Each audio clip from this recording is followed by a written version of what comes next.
Welcome to Bending Over Backwards with James Adkins. Today's story begins in a state of poverty in a trailer house in 1968 in rural Kansas. It's a tale of a high school dropout, an unwed mother, and a Vietnamese soldier on leave from Vietnam. The truth is, those two had a tryst and a little boy was born. And the other truth is, if abortion wasn't illegal in the Bible Belt in Kansas in 1968, this story would have never been told. It's a story of resilience, overcoming obstacles, and breaking through barriers and changing the game in your life. It's about a young man that gets through university, that gets through professional school, and becomes a doctor.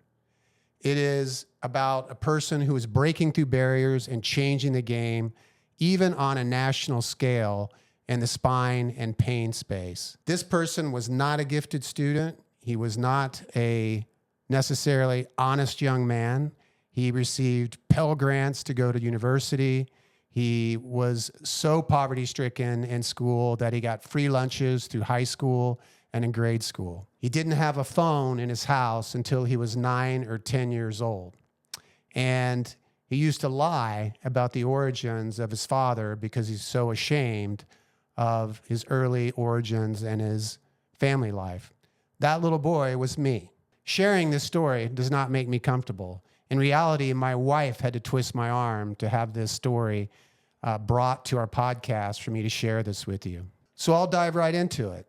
My childhood was pretty unremarkable. The community I grew up in was a rural farming community in Kansas. And there were absolutely no successful people in the community. I had never met a successful person. In fact, the most successful person in our community, the best paid people in our community, were educators. The administrator of the high school was the most wealthy man I knew. The first big break that I received in my life was meeting Gene John, who was my high school football coach.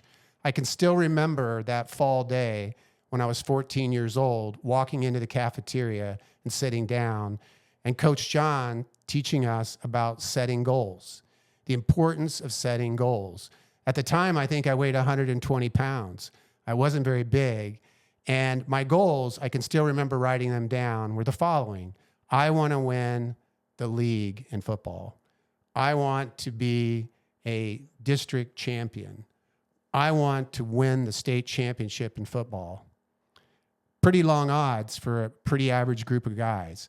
In fact, we didn't even have a weight room that was really functional at that time. We had to cut firewood in order to build a weight room so that we could become stronger because we were a bunch of poor kids in a rural community. Guess what happened several years later? We won a state football championship. That was the first time in my life that I'd ever experienced success. The second big break that happened in my life was when I received a request to be recruited by a fraternity at the University of Kansas. And at the time, I was recruited by that fraternity because I was a pretty good athlete. When I got there, it wasn't very long before they wanted to blackball me. They wanted to kick me out of that fraternity. It was a rich boy fraternity, and I was very rough around the edges. I think I showed up with a shirt with the sleeves torn out of it and a pair of jean shorts on.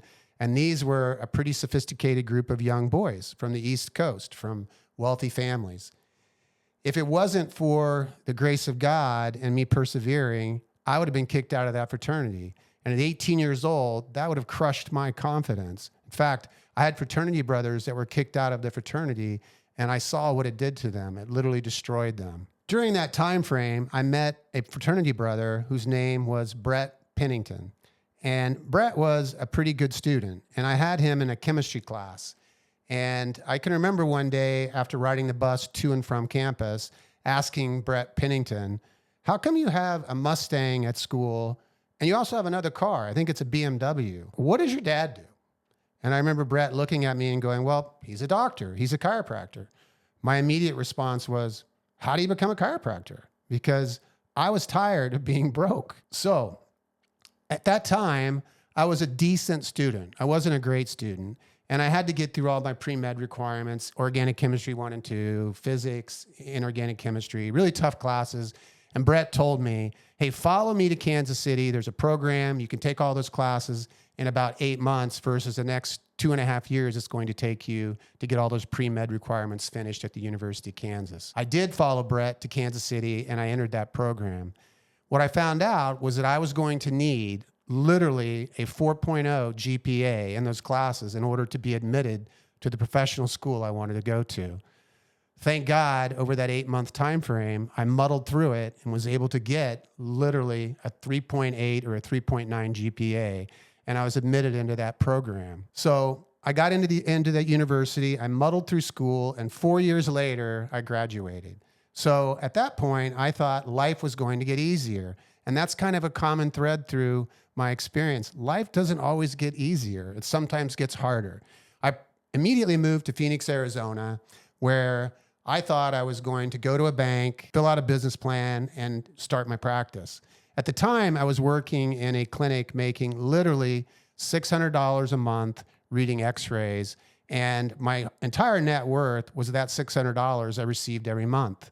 I lived in literally one of the worst parts of town. My apartment was a studio that was furnished for $250 a month.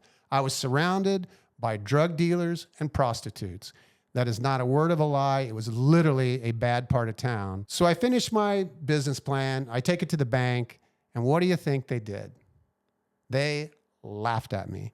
There was no way they were going to lend me money. So I called my mother and asked my mother. I was in really, at that point, I can still remember today, I was depressed. I was like, I just spent 7 years of my life training. I'm $130,000 in debt, and the bank's not going to lend me any money.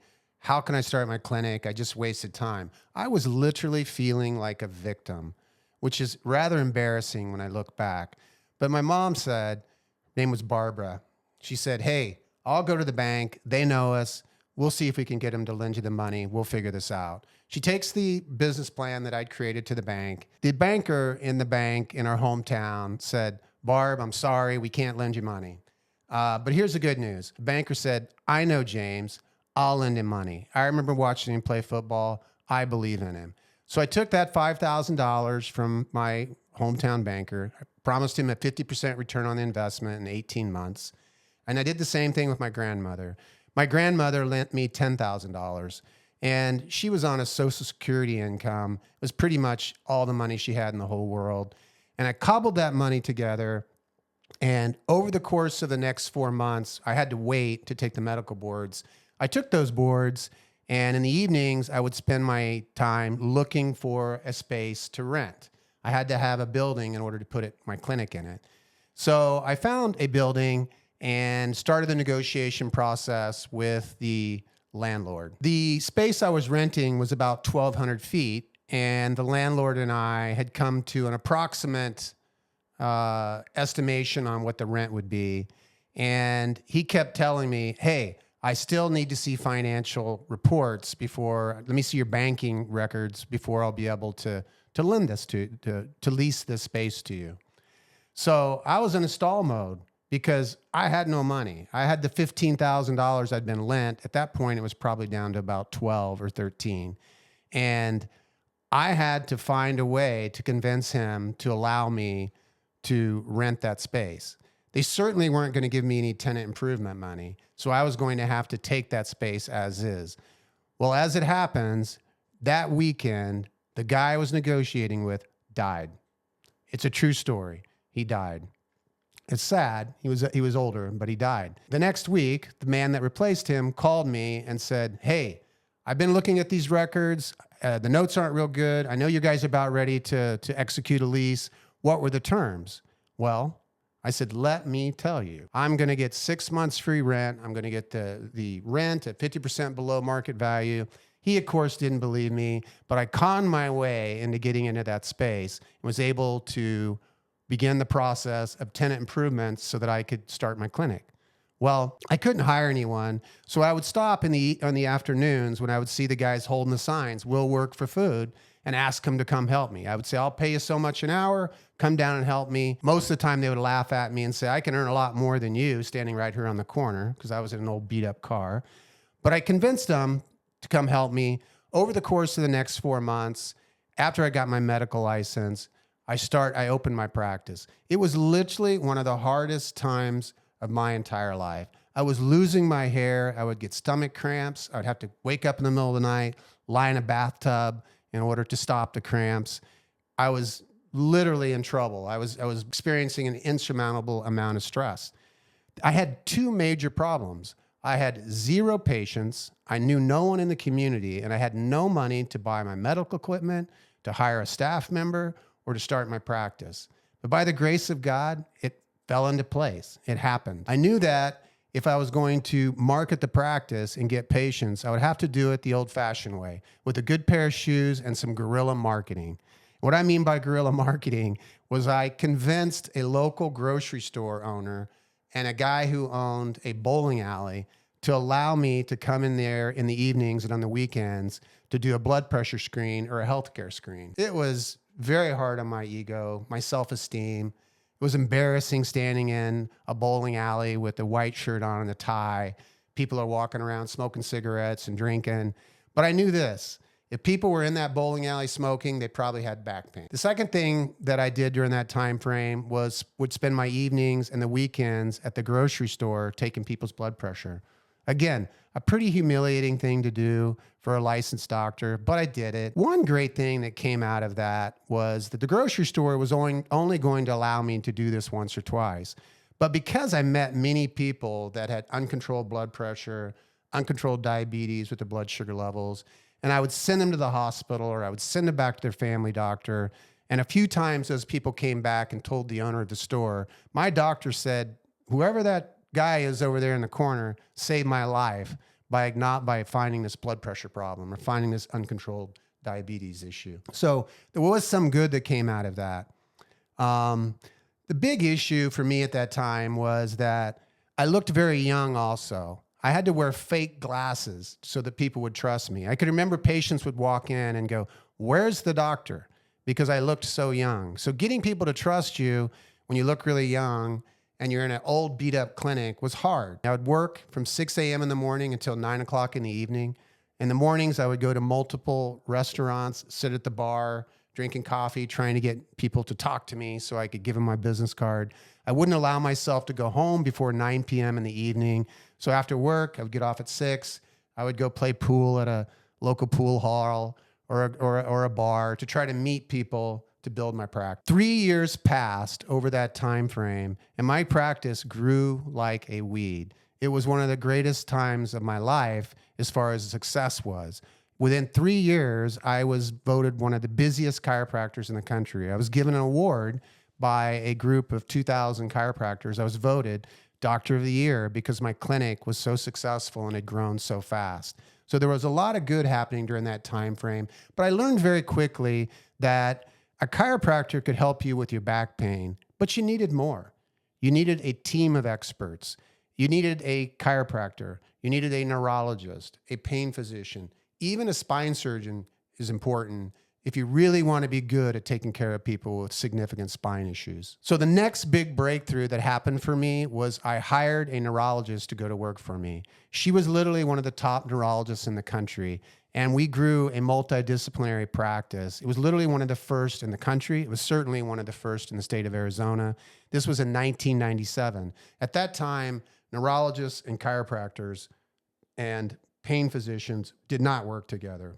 It just didn't happen. There's so much bias in the spine community that you can't get those experts to even work together. But I was able to cobble that together. The practice grew, and literally over the course of the next decade, we developed one of the busiest multidisciplinary pain practices in the country. The challenge at that time was that I was not taking care of myself. I worked hard and I played hard. I just bought a building. I'd bought an MRI unit. I thought I was going to be really successful, and then bang, I herniate the disc in my low back, severe herniation, and I couldn't work for 6 weeks. One of the doctors quit immediately, and another one quit shortly after that time frame. So my practice started to stumble. And the reason I'm talking about this is that life is going to punch you in the mouth. We're going to have tough days. We're going to go through failures. And if you don't keep leaning forward in the saddle, you're going to fail. That's one of the things that I refused to do. and that has helped me get through this process. The next big win in my life happened at age 41. I met the love of my life, a woman from the south of France. Her name was Emmanuelle Rendell. And marrying her and going back to church and being introduced to Jesus Christ and to God again, which I had lost track of since my teenage years as a kid in a Catholic school. Being able to have the power of God behind me and Jesus and church and my family, the strength of that really, really changed my life. Success came pretty easy. We had 3 children. Life became easy, and there were ups and downs. We had our challenges, but the next big punch in the gut that happened to me that's hard for me to talk about, that's very embarrassing, was during COVID, I completely decompensated. I started drinking a lot. Margaritas in the pool in the afternoon, a bottle of red wine at night. It got so bad that it almost destroyed my family. If it wasn't for the grace of God and my wife and our pastor and that old part of me that refused to quit, my life would have been a train wreck, and I would have ruined my family's life too. As would have it, our pastor spent a lot of time in counseling with us, and we were able to right the ship. Life became better again. The clinic is exploded. Our lives are easy. We still have our ups and downs. And the reality is that I learned during this time frame that many days are going to be hard. I wake up many days where I feel a level of depression. I feel anxiety. I feel fear. That is a normal way to feel. I think many entrepreneurs, just many human beings, think that they're the only one who suffers like that. Everyone has those emotions. They just don't share it. And if you remember that everyone has those emotions and you refuse to quit and you keep learning, you can break through barriers and change the game. Life is hard and you're going to get punched in the mouth. But what I've learned, if you have a structured morning routine, if you have that foundation of exercise, of a proper diet, of a morning routine, of a spiritual life, you can have the energy it takes to succeed. One of the other things that I've learned during this time frame, you can't win if you don't have energy. And if you don't have energy, your life is going to be miserable. So you have to, again, have a proper diet, have a proper foundation, proper sleep foundation, and hopefully a spiritual life. If you're going to have the energy, the emotional energy, the mental energy that it takes to break through barriers and change the game. I hope you found this helpful and that this is going to help you in life stand taller in your shoes and break through barriers and change the game. Thank you.